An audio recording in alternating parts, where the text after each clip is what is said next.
प्रिय मित्रों, स्वागत है आप सबका आपके अपने चैनल स्टडी विद प्रदीप पे। दोस्तों, जैसा कि आप जानते हैं UP triple S C classes आपकी इस चैनल पे चलाई जाती हैं। इस पे आज यूपी ट्रिपल एस सी की एक बड़ी न्यूज़ निकल करके आई है जो आपको जानना बेहद ज़रूरी है।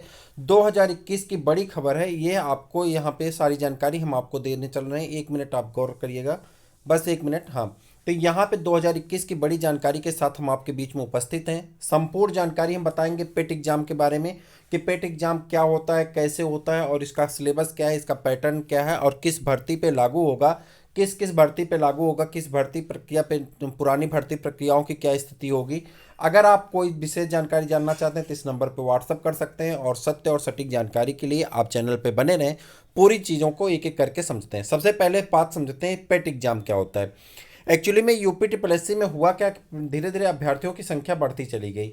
उसको देखते हुए यूपी ट्रिपल एस सी ने ये निर्णय लिया कि हम पेट परीक्षा कराएंगे। 2020 में इसकी डेट आ चुकी थी, जिसमें लगता था कि पेट परीक्षा 2020 में कराई जाएगी, लेकिन कोविड-19 के चलते यानी कोरोना वायरस के चलते 2019-20 में इस पे कोई कार्य नहीं किया गया। और जब कोई कार्य नहीं किया गया तो धीरे धीरे लंबित होते होते बहुत दिनों तक टलता चला गया। 2021 के पहले ही पखवाड़े में ऐसा माना जा रहा था पहले सप्ताह में बड़ी न्यूज आएगी। मैंने एक वीडियो में आपसे बता रखा था। हालांकि ज़्यादा दिन नहीं, 1 ही 2 दिन बीता है और पहले पखवाड़े में ही आपको ये बड़ी न्यूज़ मिल गई कि इसका फॉर्म जल्द ही भरा जाएगा। अगर हम यूपी पेट पे एक नज़र डालें तो यूपी पेट की जहाँ तक बात है तो यूपी पेट में जो आपका रजिस्ट्रेशन नंबर होगा, आपके आधार नंबर से रजिस्ट्रेशन नंबर बनाया जाएगा। आपको एक यूनिक कोड दिया जाएगा, रजिस्ट्रेशन कोड दिया जाएगा। ठीक है, UP triple S C PET exam जो होगा वो ऑफलाइन कराया जाएगा, जिसमें 4 सब्जेक्ट से आपके 100 प्रश्न पूछे जाएंगे। 120 मिनट यानी 2 घंटे का आपका टाइम दिया जाएगा। अगर इसके बाद और बात करें यूपी पीईटी की, तो यानी यूपी पीईटी में जो है UP triple S C PET में, इसमें आपको सबसे बड़ी चीज़ क्या दी जाएगी कि इसमें जो भी चीज़ें होंगी उसमें एक स्कोर कार्ड आपको जारी किया जाएगा। अगर आपने कभी आईबीपीएस का पेपर दिया होगा, बैंक का जो आईबीपीएस कराता था, तो वो पेपर आपने कभी दिया होगा या कभी सुने होंगे, जाने होंगे, आपके परिवारीजन में कोई दिया होगा, तो आप जानते होंगे कि एक स्कोर कार्ड मिलता था। उस स्कोर कार्ड से क्या होता था कि दूसरे प्रारूप में आपका क्या कराया जाता था, आप कहेंगे कि दूसरे प्रारूप में आपका इंटरव्यू होता था। बाद में आर जो ये था आईबीपीएस ने अपना प्रारूप बदला, बाद में मेंस का प्रारूप, यानी पूरी तरह से जैसे कि आईबीपीएस चलता था, यानी पहले प्री होगा, उसका स्कोर कार्ड आपको दिया जाएगा, फिर वैकेंसी के अकॉर्डिंग मेंस में अभ्यर्थियों को बुलाया जाएगा। और जिस विभाग में जैसी वैकेंसी, जैसे मान लेते हैं कि वैकेंसी में हम सपोज करते हैं कि वैकेंसी किसकी है, जूनियर असिस्टेंट की। किसकी है? जूनियर असिस्टेंट की।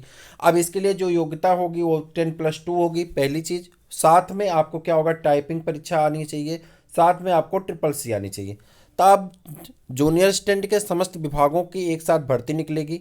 इसमें दे दिया जाएगा कि जो लोग इन तीनों कैटेगरी को रखते हैं वो लोग मेंस में अप्लाई करें, पहली चीज़।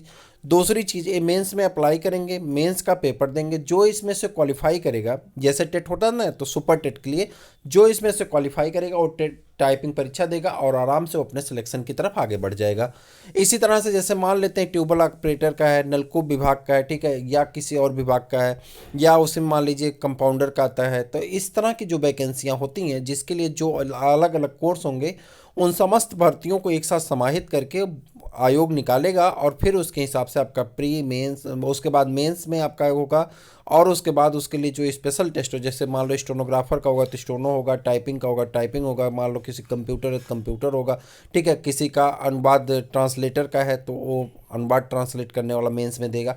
तो इस तरह से एक इसका प्रारूप बनेगा जो प्रारूप आपके लिए कहीं ना कहीं बेनिफिशियल होगा। ठीक है, अब इसमें एक किया क्यों गया, करने के पीछे की एक लॉजिक ये थी कि इसके करने के पीछे की सबसे बड़ी लॉजिक इस बात पे निर्भर करती है कि अभ्यर्थियों की संख्या ज़्यादा है। अब बार बार पेपर देना, बार बार पेपर करवाने में होता है बड़ा विलम्ब। अब हर फार्म को, जैसे मान लेते हैं कि वन रक्षक का फार्म निकलता है, इंटरमीडिएट योग्यता रखी गई, वन रक्षक, विधान भवन रक्षक, और इसकी क्या बात करते हैं, विधान भवन रक्षक की भर्ती निकली, योग्यता कितनी रखी गई, इंटरमीडिएट। अब इंटरमीडिएट जितने अभ्यर्थी पास हैं और 160 सेंटीमीटर से ऊपर उनकी लंबाई है तो वो सभी लोग फार्म को अप्लाई किए। संख्या हो गई 12 लाख, 15 लाख, 18 लाख। ठीक, अब 18 लाख लोग प्री देंगे, फिर यही 18 लाख लोग फिर जाएंगे फिजिकल देने, तो दिक्कत आएगी।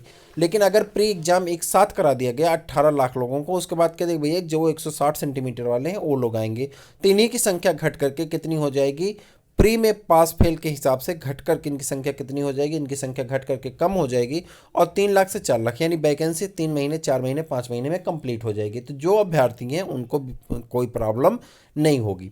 ये तो हो गई पेपर के एक प्रारूप, स्ट्रेटजी और कैसे क्या होता है। अब मैटर दूसरा है कि पुरानी भर्ती पे इसका क्या असर पड़ेगा। पुरानी भर्ती पे इसका कोई असर नहीं पड़ेगा। पुरानी भर्ती जो जिस प्रारूप पे है वो उस प्रारूप पे चलेगा। सबसे बड़ी प्रॉब्लम खड़ी है लेखपाल को लेकर के, तो लेखपाल में भी आपका पेट लागू होगा। पेट पास करने वाला ही लेखपाल के लिए अप्लाई कर सकता है। बीडीओ के लिए भी यही शर्त है, लेखपाल के लिए भी यही शर्त है। ठीक है, जो ये जूनियर असिस्टेंट की वैकेंसी आने वाली केंद्रीय विद्यालय में, माफ़ करिएगा केंद्रीय विद्यालय नहीं, ये गवर्नमेंट इंटर कॉलेज में, राजकीय इंटर कॉलेज में, तो उसमें भी ये शर्त लागू होगी, यानी पेट आपको पास करना होगा। यानी पहला पेपर जो पेट का होगा वो मई लास्ट में या जून में होगा और उसे आपको पास करना होगा। चूँकि पंचायत चुनाव है मार्च अप्रैल में, तो पंचायत चुनाव के बाद ही होगा। मई और जून में आपका पेपर हो सकता है पेट का। पेट का पेपर होने के बाद आपका स्कोर कार्ड 1 महीने के बाद जारी कर दिया जाएगा। फिर सारी वैकेंसी आ जाएंगे और आप उसे अप्लाई करके दिसंबर जनवरी तक आप अपनी वैकेंसी में सुलभ हो सकते हैं, अपनी नौकरी की तरफ आगे बढ़ सकते हैं। ये तो हो गई पूरी जानकारी। अब सबसे बड़ी जानकारी चैनल के माध्यम से किस किस भर्ती पर लागू होगा मैंने आपको बता दिया। अब सबसे बड़ी जानकारी चैनल की तरफ से ये है कि चैनल आपके लिए वन लाइनर बैच, जीएस का बैच, हिंदी का बैच बहुत जल्दी लेके आने वाला है। 20 जनवरी से आपकी हिंदी की क्लासेस एकदम धांसू तरीके से तैयार होने वाली, स्टार्ट होने वाली। सारा प्रारूप तैयार हो चुका है और ये मान चलिए कि आप जो 25 नंबर की हिंदी आएगी उस हिंदी में आप 25 में 25 करके जाएंगे, जीएस 25 में 25 करके जाएंगे, रीजनिंग 25 में 25 करके जाएंगे। इस समय दुर्भाग्य से हमारे पास मैथ के टीचर ना होने से मैथ का क्लास नहीं चल रही है, लेकिन मैथ की क्लास जैसे ही आपके अरेंज हो जाएगी हम जरूर चलाएंगे। तो पेट के लिए आप चैनल को कर लीजिए सब्सक्राइब। फ्री में सारी क्लासेस आपको अवेलेबल हैं। आपको बहुत सारे लाभ यहाँ से होने वाले हैं, तो आप जरूर चैनल को सब्सक्राइब करिए, अपने दोस्तों को भी शेयर करिए। आपको भी लाभ होगा, हमें भी लाभ होगा। फिर मिल करके आगे बढ़ते हैं और एक खुशी का दीप जलाते हैं। इसी उम्मीद और विश्वास के साथ आप जहाँ होंगे खुश होंगे, मस्त होंगे। फिर मिलते हैं किसी और वीडियो में, तब तक के लिए इजाज़त दीजिए। नमस्कार।